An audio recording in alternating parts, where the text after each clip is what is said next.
Good morning बच्चों। कल हमने आपको क्लास 10 व 11 में पढ़ाया था पाचन तंत्र, और उससे पहले हमने आपको एक दिन जनन पढ़ाया था क्लास 12 में। और जनन जो हमने पढ़ाया था मनुष्य में जनन, वो इस समय आपके सिलेबस से 30% जो कटा हुआ सिलेबस से उसमें वो कट चुका है। इसलिए आज हम पुष्पीय पादपों में लैंगिक जनन, जो आपको आपके बोर्ड परीक्षा में आएगा, वो हमें आपको पढ़ाना है। तो यहाँ पर हमने पहला लिखा है पुष्प की संरचना। जैसे पुष्प पादप में जनन, उस दिन हमने मनुष्य में आपको बताया था। तो पादप में जनन किस प्रकार होता है, किस में होता है, किस अंग में होता है पादप के। तो पुष्प पादप में जो होता है वो किस में होता है, पुष्प में होता है। और पुष्प सभी लोग जानते हो कि जिस प्रकार मनुष्य में जनन अंग जो होते हैं 2 प्रकार होते थे, उसी प्रकार इसमें भी होते हैं, एक लिंगी और 2 लिंगी। तो यहाँ पर क्या है, पुष्प की संरचना। जैसे आप देखते हैं कि कोई पौधा आपका लगा हुआ है, तो पौधे में आप देखते हैं पत्ती, तना, ये हमने आपको पहले ही बता दिया था। ठीक इस प्रकार, और इसी में से क्या होते हैं, कई पुष्प होते हैं इस प्रकार। तो जो पुष्प होते हैं, पुष्प जैसे देखते हो तो उसमें सबसे नीचे की तरफ आप देखते होंगे कि इस आकार में आपको हरे रंग के इस प्रकार आपको दिखाई देते हैं। तो जो हरे रंग के दिखाई देते हैं उसको हम क्या कहते हैं, बाह्य दल पुंज। जैसे आप पुष्प के, मान लीजिए ये पुष्प है,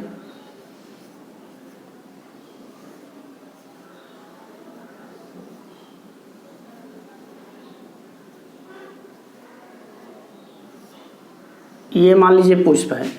आप पुष्प के इस भाग को आप पकड़ते हैं तो इसको आप क्या कहते हैं, पुष्प तंतु कहते हैं। उसके बाद में यहाँ आप देखते होंगे कोई भी पुष्प आप पकड़ते हैं तो यहाँ पर आपको हरे कलर के आपको दिखाई देते हैं, हरे। तो इसको हम क्या कहते हैं, बाह्य दल पुंज कहते हैं। उसके बाद में ये जैसे आपको पुष्प दिखाई देता है तो उसमें क्या होता है, लाल होता है, पीला होता है, नीला होता है, किसी कलर का आपको दिखाई देता है, उसको हम क्या कहते हैं, दल पुंज कहते हैं। अब दल पुंज जो होता है, लाल क्यों होता है, हरा क्यों होता है, पीला क्यों होता है, नीला क्यों होता है। तो पौधे के हरे भाग को आप देखते हैं तो कहते हो पौधा हरा है। तो हरा क्यों है, किस कारण है हरा, ये भी आपको जानना चाहिए। तो लवक आपने पढ़ा होगा क्लास 9th में। तो लवक की खोज किसने किया था, पहले आपको ये पता होना चाहिए। तो वैज्ञानिक हेकल ने लवक की खोज किया था और लवक को 3 भागों में बांटा था। पहला क्या है, वर्णी लवक का, जिसको हम क्या कहते हैं, रंगीन लवक के नाम से भी जानते हैं। तो जैसे इसमें आप देखते हैं हरे रंग को छोड़कर, जैसे पौधा आप देखते हैं, पौधे में हरे रंग को छोड़ दीजिए और कोई भी कलर आपको दिखाई देता है तो किसके कारण होता है, वर्णी लवक के कारण होता है। अब वर्णी लवक भी कई प्रकार हैं, लेकिन ये आपको 9th में बताया जाएगा। तो ये लाल, पीला, नीला क्यों होता है, पौधे के पुष्प लाल, पीला, नीला क्यों होते हैं, क्योंकि अगर ये पुष्प रंगीन नहीं होगा तो इसमें आकर्षण करने की क्षमता नहीं होगी, और अगर आकर्षण करने की क्षमता नहीं होगी तो इस पुष्प पर कीट नहीं पहुंचेंगे, जिससे उस पौधे के पुष्प में परागण की क्रिया नहीं होगी। अगर परागण की क्रिया नहीं होती है तो उस पौधे में फल का निर्माण नहीं होगा। तो वर्णी लवक के कारण ही क्या होता है, वो एक आकर्षित होता है, जिससे क्या करता है, कीटों को आकर्षित करता है और उसमें परागण की क्रिया होती है। तो अगर कोई पूछता है कि ये पीला क्यों है, नीला क्यों है, लाल क्यों है, तो आपको बताना है कि इसमें वर्णी लवक पाया जाता है, जिसके कारण ये क्या होता है, लाल होता है, पीला होता है, नीला होता है। लेकिन हरा क्यों होता है, क्योंकि उसमें हरित लवक पाया जाता है। हरित लवक के कारण पौधे क्या होते हैं, हरे होते हैं, जिससे वो क्या करते हैं, प्रकाश संश्लेषण की क्रिया से अपना भोजन स्वयं बनाते हैं। तीसरा जो होता है आवर्णी लवक, 3 प्रकार हमने बताया था। तो एक आवर्णी लवक। अब आवर्णी लवक जैसे आप देखते हैं मूली को उखाड़ते हो, जैसे कोई जड़ उखाड़ते हो तो क्या होता है, किसी कलर में आपको दिखाई नहीं देता है। अब कुछ जड़ें ऐसी भी होती हैं जो क्या करते हैं, खाते हैं, गाजर हुआ, तो गाजर क्या होता है, उसमें वर्णिलवक होता है क्योंकि वो क्या है, रंगीन है। लेकिन मूली है, अन्य पौधों की जड़ें को आप देखते हैं तो क्या होता है, भूरा या सफेद होता है। तो उसमें क्या पाया जाता है, वर्णिलवक पाया जाता है। आटा खाते हो, गेहूं जैसे आपने पिसाया तो गेहूं पिसाने पर उसका आटा कैसा होता है, सफेद होता है। तो कुछ बीजों में भी वर्णिलवक अवर्णिलवक पाए जाते हैं जिससे वो क्या होता है, रंगहीन होता है। तो इसमें हमको बताना है कि पुष्प की संरचना, जैसे आप यहाँ देखते हैं कि ये कई पुष्प, कोई भी पौधा आप देखते हैं तो उसमें कई पुष्प लगे होते हैं, एक पौधे पर एक पुष्प तो होता नहीं है।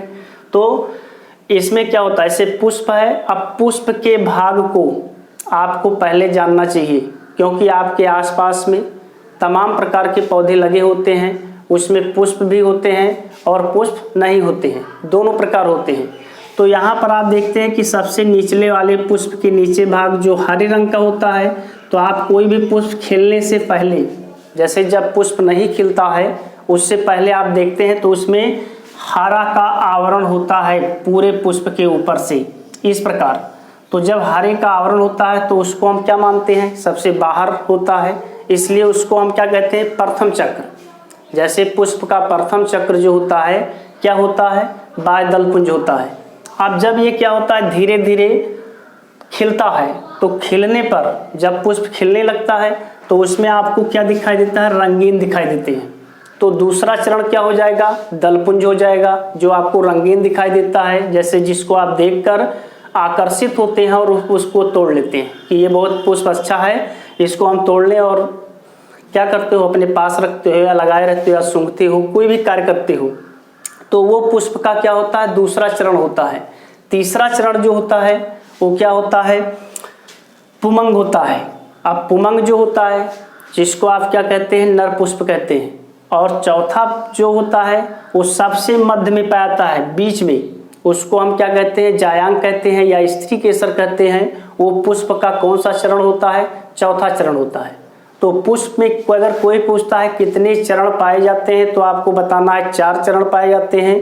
प्रथम जो होता है बाह्य दलपुंज होता है, दूसरा जो होता है दलपुंज होता है, तीसरा जो होता है पुमंग होता है, और चौथा जो होता है जायांग होता है। तो ये 4 चरण आपके पुष्प में होते हैं। तो ये आगे अभी हम चित्र के माध्यम से, आज नहीं तो कल बताएंगे, लेकिन पहले आप लोग इसको समझ लीजिए। तो हमारे चारों तरफ क्या होते हैं, हमारे चारों तरफ क्या होते हैं, अनेक प्रकार के पौधे पाए जाते हैं। तो यहाँ पर लिख दीजिए, हमारे चारों तरफ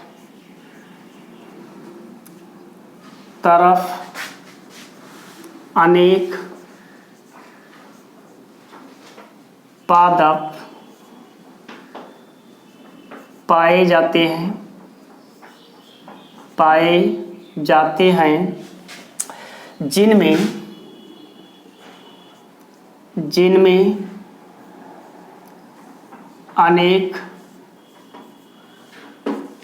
जिनमें अनेक पुष्प उपस्थित होते हैं। जैसा कि अभी हमने आपको बताया है कि हमारे चारों तरफ अनेक प्रकार के पौधे पाए जाते हैं, उसमें अनेक प्रकार के पुष्प क्या होते हैं, उपस्थित होते हैं। अब इसमें क्या है, पुष्प की संरचना। तो पुष्प, यहाँ पर एक लाइन लिख सकते हो या नहीं लिखिए तो लिख दीजिए कि पुष्प की संरचना में 4 चरण पाए जाते हैं। नंबर 1 बाह्य दलपुंज, नंबर 2 दलपुंज, नंबर 3 पुमंग, नंबर 4 जायांग। मतलब ये 4 होते हैं। तो ये यहाँ लिख सकते हैं बाह्य दलपुंज, अभी हमने बताया था कि ये पुष्प का प्रथम चरण है। ये पुष्प का प्रथम चरण है। ये प्रायः यहाँ लिख सकते हो, ये प्रायः हरे रंग के होते हैं। क्योंकि अब हरे रंग के होते हैं, तो हरे रंग हम आपको अभी बता भी चुके हैं कि हरा रंग क्यों होता है, क्योंकि इसमें हरित लवक पाया जाता है। हरित लवक के कारण पौधे के समस्त भाग जो हरे आपको दिखाई देते हैं वो हरे होते हैं। तो इसमें हमने लिखा है बाह्यदल पुंज, जो क्या होता है, पुष्प का प्रथम चरण है। ये प्रायः किस रंग के होते हैं, हरे रंग के होते हैं। क्यों होते हैं, क्योंकि ये इसमें क्या पाया जाता है, हरित लवक पाए जाते हैं। दूसरा जो है दल पुंज। अब दल पुंज में हमने अभी बताया था कि ये पुष्प का द्वितीय चरण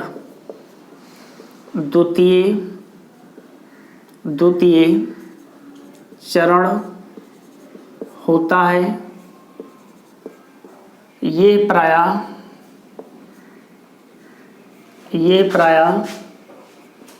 रंगीन होते हैं। अब ये रंगीन होते हैं, क्यों रंगीन होते हैं, क्योंकि इसमें क्या पाता है, वर्णी लवक पाता है। वर्णी लवक को हम क्या कहते हैं, रंगीन लवक भी कहते हैं। तीसरा जो है पुमंग है, जिसको अभी हमने बताया था, ये पुष्प का तृतीय चरण है, तृतीय चरण है। इनमें लिख लीजिए,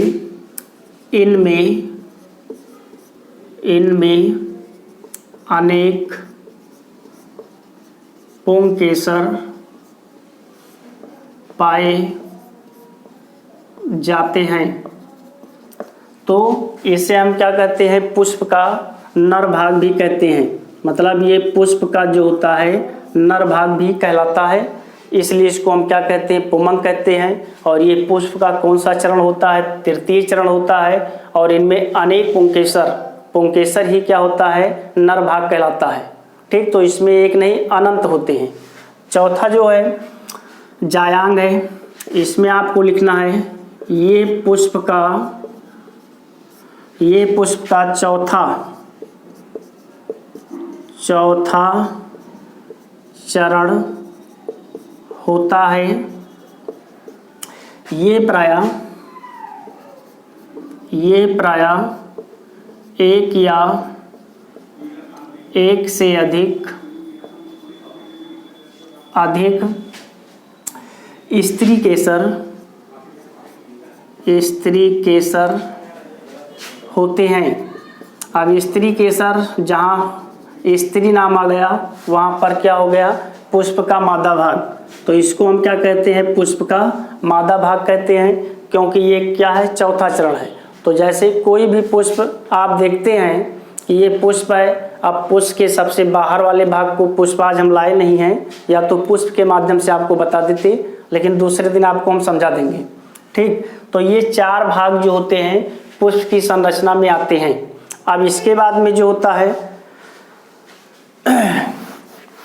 इसके आगे पुष्प के चार भाग हो गए। अब कोई पूछता है कि पुष्प जो होते हैं, जैसे आप वृक्ष को देखते हैं और वृक्ष पर अनेक पुष्प आप देखते हो कि एक वृक्ष है उस पर अनेक पुष्प लगे हुए हैं, लेकिन पुष्प क्या होता है, पूर्ण रूप से खिलता नहीं है। तो क्यों नहीं खिलता है, क्या कारण है? जैसे कभी पौधों की पत्तियां पीली पड़ जाती हैं, कभी क्या होती हैं, पतझड़ होने लगती हैं, तो उसमें क्या होता है, कोई ना कोई कमी होती है। तो जैसे मनुष्य में क्या होते हैं, हार्मोन्स पाए जाते हैं, उसी प्रकार पादप में भी हार्मोन्स पाए जाते हैं। तो हार्मोन्स भी आप क्लास 10 में पढ़ चुके हो और 12 में भी पढ़ना है। तो जैसे कोई भी पुष्प आप देखते हैं कि पुष्प लगा हुआ है, लेकिन वो क्या होता है, पूर्ण रूप से खिलता नहीं है। तो उसमें कौन सा पादप हार्मोन्स की कमी होती है, किस हार्मोन्स की कमी होती है? फ्लोरीजेंस, जिसको आप क्या कहते हैं, फ्लोरीजेंस कहते हो। अगर फ्लोरीजेंस की कमी होती है तो वो पौधे का पुष्प पूर्ण रूप से खिलता नहीं है, सूख कर क्या होता है, गिर जाता है। तो उसमें क्या होगा, जब वो पुष्प खिलेगा ही नहीं तो उसमें परागण की क्रिया नहीं होगी, इससे उस पौधे पर फल का निर्माण नहीं होगा।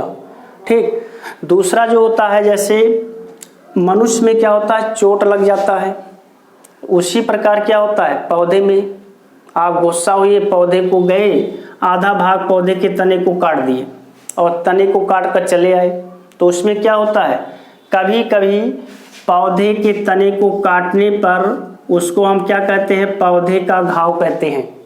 तो उस घाव को भरने का कार्य कौन सा हार्मोन्स करता है, टाउमेटिन हार्मोन्स करता है, जो आप 10 में पढ़ चुके हो। और तुम लोगों में क्या करता है, प्लेलेटस जो होता है वो घाव की पूर्ति करता है। तो जिस प्रकार मनुष्य में होता है हार्मोन्स, उसी प्रकार पादप में भी होते हैं। तो आगे अब पौधों में किस प्रकार परागण होता है, तो पौधों में इतना आप लोगों को पता ही हो गया है कि पौधों में परागण की क्रिया जो होती है परागण, पौधों में परागण की क्रिया किसमें होती है, पुष्पों में होती है। अब जैसे आप देखते हैं कि पुष्प जो होते हैं, अब पुष्प जैसे परागण, जैसे एक पौधा ले लीजिए कि ये पौधा लगा हुआ है और पौधे पर आप देखते हैं कि पत्तियां होती हैं और उसके बाद में अनेक फूल होते हैं। क्योंकि आज हमको ये यहाँ मान लीजिए ये पुष्प है, ये पुष्प है, ये पुष्प है, ये पुष्प है। तो क्या होता है, जैसे परागण की क्रिया जो होती है, परागकण, जैसे हर पौधों के पुष्पों में पुष्पों के परागकोश एक भाग होता है जिसको नर भाग कहते हैं। तो परागकोश में क्या होता है, परागकण होते हैं और वो परागकण मादा पुष्प के किस पर पहुंचते हैं, वर्तक्राग पर पहुंचते हैं। तो ऐसी क्रिया को हम क्या कहते हैं, परागण कहते हैं। परागण जो होता है पौधों में 2 प्रकार होता है, नंबर 1 जो होता है स्वपरागण और नंबर 2 जो होता है परपरागण। अब स्वपरागण, जैसे आप देख रहे हैं कि एक पौधा आपको दिखाई दे रहा है, इसके आसपास में कोई पौधा नहीं दिखाई देता है। अब इसमें क्या होता है, एक पुष्प लगा है, 2 पुष्प, 3, 4 और ऐसे हो गया कि 10-12 पुष्प लगे हुए हैं। अब इसमें क्या होता है, आगे हमने आपको बताया था कि कुछ पुष्प जो होते हैं पौधे एक लिंगी होते हैं और कुछ पौधे क्या होते हैं, 2 लिंगी होते हैं। तो जैसे मान लीजिए एक पुष्प ये लगा हुआ है, अब एक पुष्प में नर और मादा, एक ही पुष्प में नर और मादा दोनों भाग अगर पाए जाते हैं तो उस पुष्प को हम क्या कहेंगे, 2 लिंगी कहेंगे। तो 2 लिंगी, तो इसमें हमने बता रहे हैं परागण। तो परागण में हमने पहला बताया स्वपरागण और दूसरा बताया परपरागण। तो स्वपरागण, जैसे नर, यहाँ नर लिखा है, तो नर के किससे, पराग कोश से, पराग कोश से क्या होते हैं, पराग कण। ये पराग कोश से क्या निकलेगा, पराग कण निकलेगा। अब ये पराग कोश कहाँ से, नर भाग से। तो पराग कोश से पराग कण निकलकर उसी पुष्प, जैसे इस पुष्प से इसी पुष्प के किस भाग पर, मादा पर अगर पहुंचते हैं तो उस क्रिया को हम क्या कहते हैं, स्वपरागण।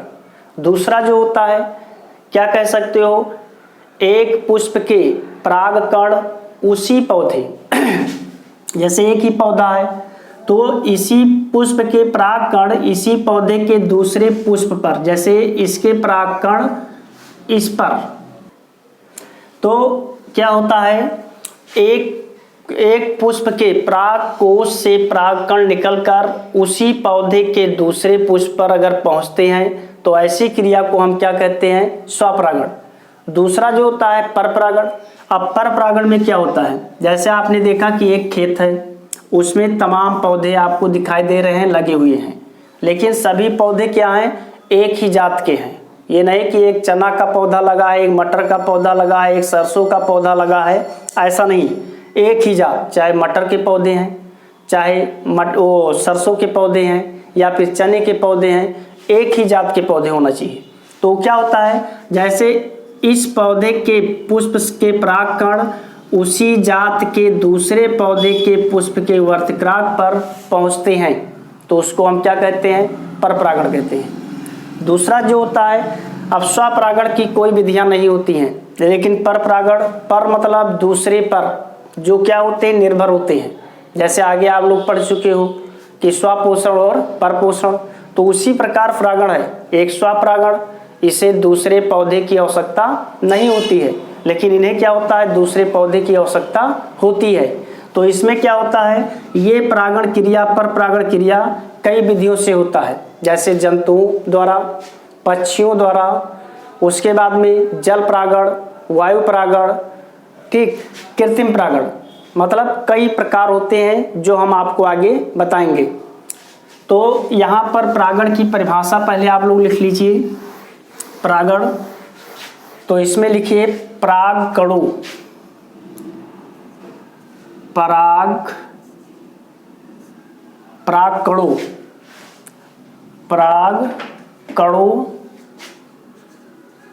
परागकणों, हाँ गलत हो रहा है थोड़ा,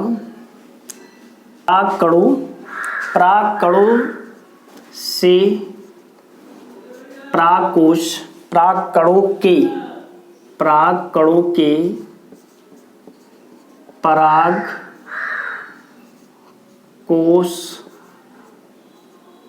से वर्तक्राग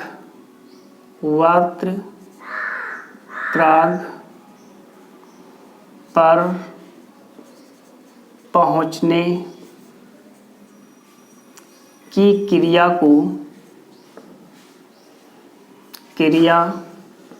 को परागण कहते हैं। यहाँ पर हेडिंग डाल लीजिए, परागण के प्रकार, जैसा कि अभी हमने आप लोगों को बताया है कि ये 2 प्रकार होते हैं। तो यहाँ पर लिखना है परागण 2 प्रकार होते हैं, परागण 2 प्रकार होते हैं। नंबर 1 स्वपरागण,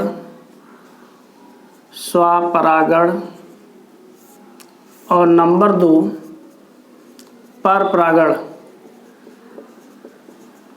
अब स्वपरागण जो होता है, अभी हमने आपको बताया था कि स्वपरागण जो होते हैं, यहाँ पर क्या होता है, एक पुष्प या उसी पौधे के दूसरे पुष्प में परागण की क्रिया होती है, उससे हम क्या कहते हैं, स्वपरागण कहते हैं। तो यहाँ पर लिख दीजिए, जब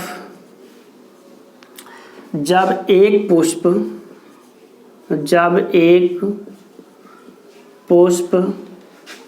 के परागकण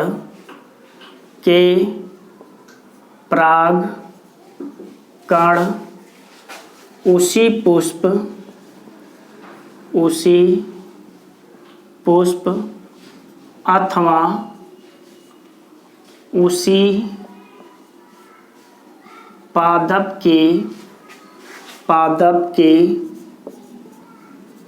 उसी पादप के दूसरे पुष्प के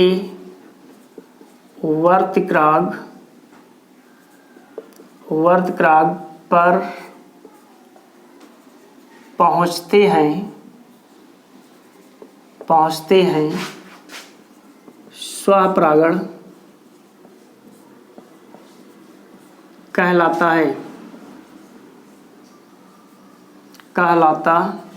है।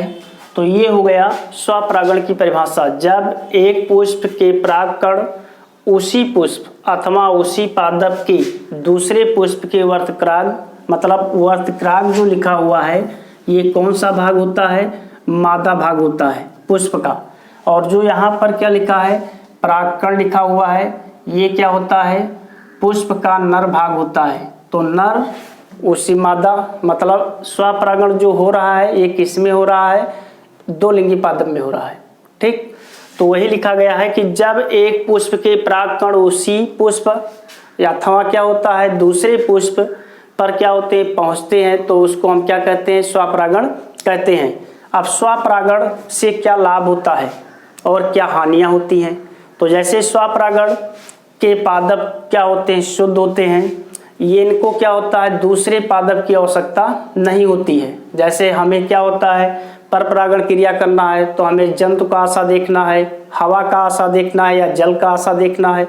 ये क्या है, स्वपरागण में क्रियाएं नहीं होती हैं, इन्हें कोई पौधों की आवश्यकता नहीं होती है। ये स्वयं एक ही पौधे पर, अगर एक पौधे पर एक ही पुष्प है तो उसी पुष्प में स्वपरागण की क्रिया हो सकती है, तो उसको हम क्या कहते हैं, स्वपरागण कहते हैं।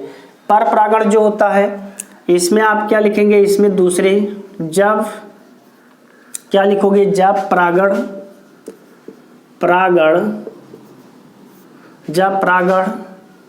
समान जात के दूसरे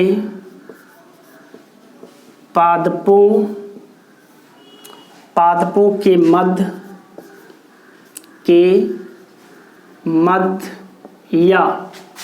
या दूसरी जात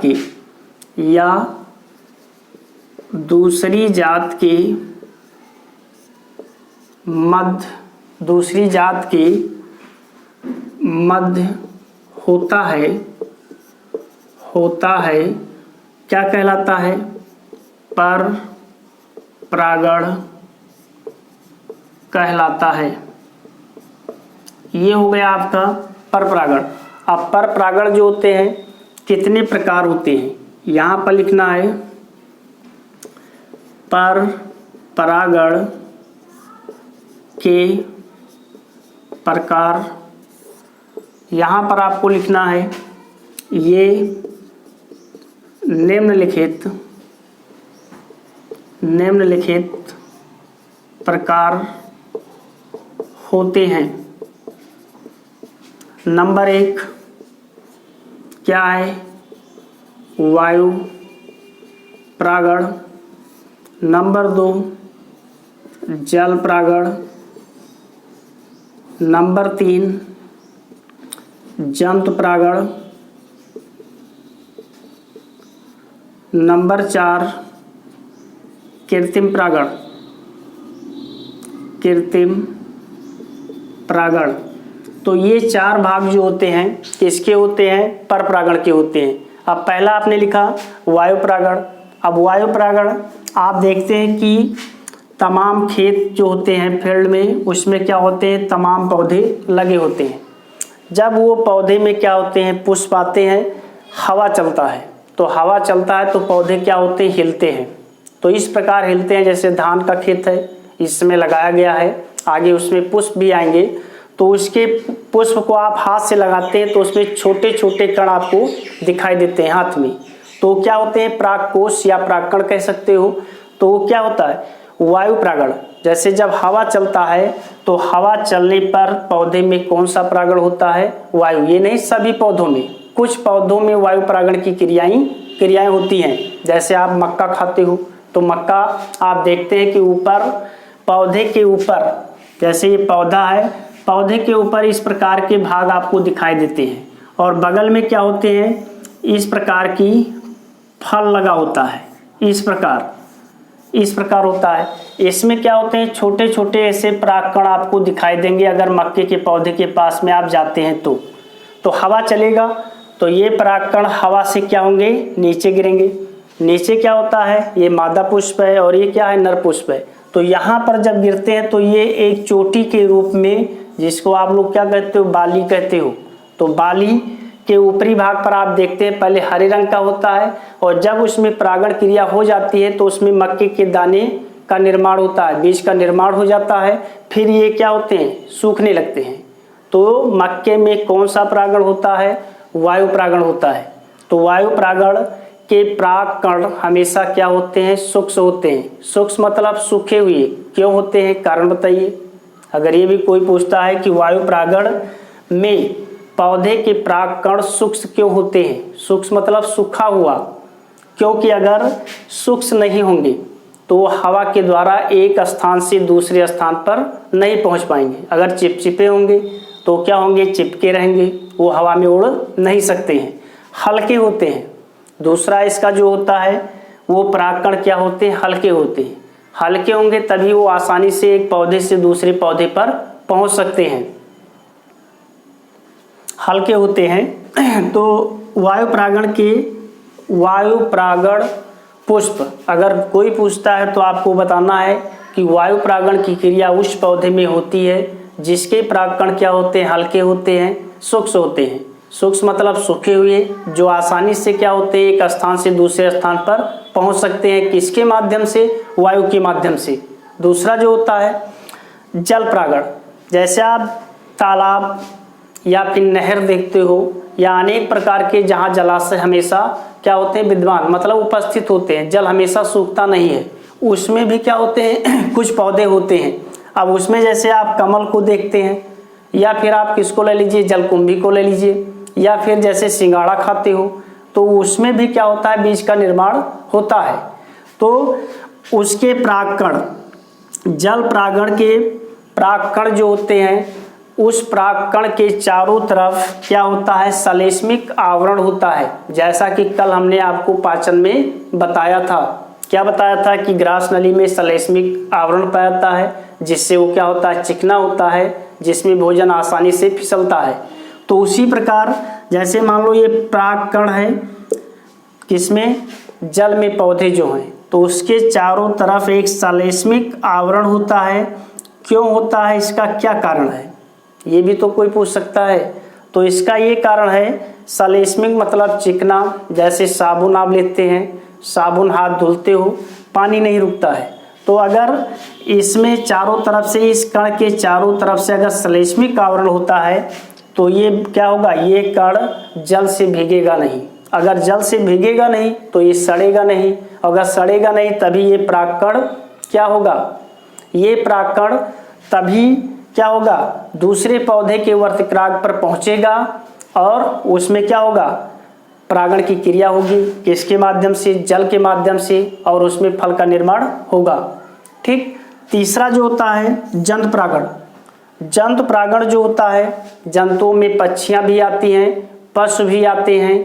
तो जो क्या होते हैं, पक्षियों को हमेशा आप देखते हैं कि पौधों पर बैठती रहती हैं और एक स्थान से दूसरे स्थान पर उड़ती रहती हैं। कुछ क्या होते हैं, कीट होते हैं, कीट भी पौधे पर आते हैं, उड़ते रहते हैं। तो जंतु परागण के परागकण जो होते हैं क्या होते हैं, चिपचिपे होते हैं, क्योंकि अगर उस पर कोई भी कीट या पक्षी बैठता है तो उसके पैर में वो क्या होते हैं, चिपक जाते हैं। चिपकने के बाद में मान लो वहाँ से उड़ते हैं तो दूसरे पौधे पर बैठते हैं, तो वहाँ पर बैठे, वहाँ पर परागकण छूट जाता है। तो जंतुओं में कीट, पक्षी या जंतु, इनके द्वारा जो परागण क्रिया होती है उसे हम क्या कहते हैं, जंतु परागण कहते हैं। वायु के द्वारा जो होता है क्या कहते हैं, वायु परागण कहते हैं। जल के द्वारा जो होता है जल परागण होता है। कृत्रिम परागण, कृत्रिम मतलब मनुष्य के द्वारा, जैसे हर वैज्ञानिक क्या करता है, हमेशा रिसर्च करता रहता है कि मनुष्य क्या करता है, एक पौधे और दूसरे पौधे, इसके परागकण को अपने स्वेच्छा हाथ से निकालकर और दूसरे पौधे के वर्तिक्राग पर चिपका देता है। अगर उसमें बीज या फल का निर्माण होता है तो उस विधि को हम क्या कहते हैं, कृत्रिम परागण कहते हैं। तो कृत्रिम परागण हो गया। तो ये 3-4 प्रकार के जो होते हैं किसमें आते हैं, पर परागण में आते हैं। इसके आगे कल आपको हम बताएंगे। धन्यवाद।